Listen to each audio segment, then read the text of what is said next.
I want to talk to this Senate very frankly, that Senior Counsel Mwite was basically giving evidence.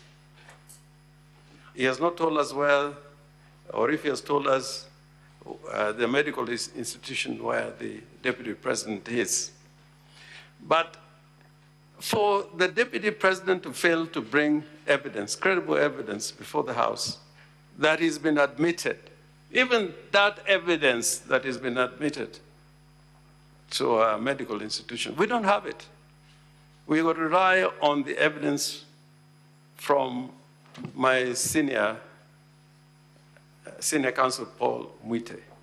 That is evidence.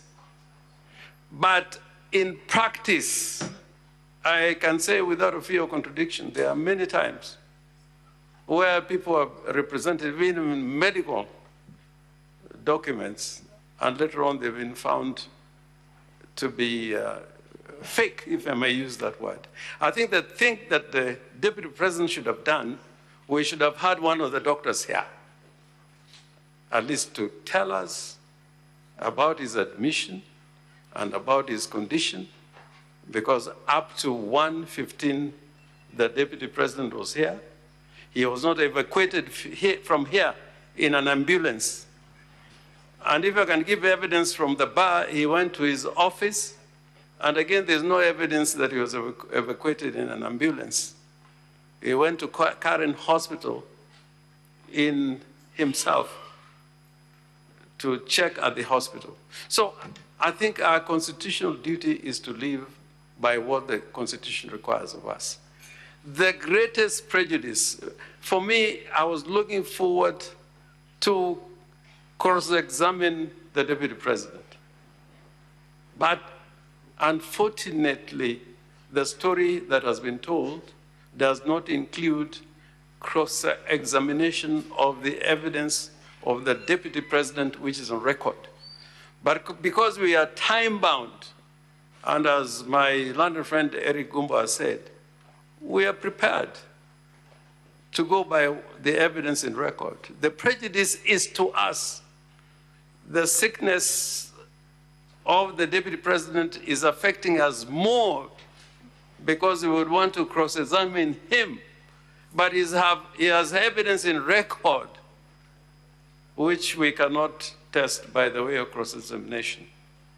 And there's no assurance that on Tuesday, the Deputy President would be here. Finally, we can also say from here that there are many cases that have been filed all over, including in Malindi today, that has to do with the proceedings that are going on here. So I am in a position to say that this health condition in which the Deputy President is, and I sympathize, may be opportunistic in the absence of medical evidence from a doctor. It may be opportunistic. And I saw him when he came in. I'm not a doctor, but there was nothing to suggest that he was in the condition that Honorable Counsel has been talking about.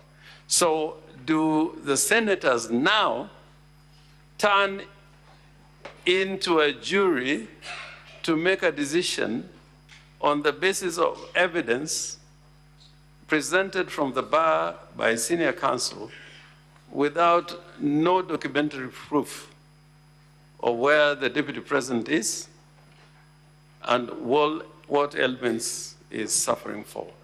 I think the more important duty for this Senate is to comply with the Constitution. And we urge you to comply with the Constitution and proceed with the hearing of these impeachment proceedings. Thank you.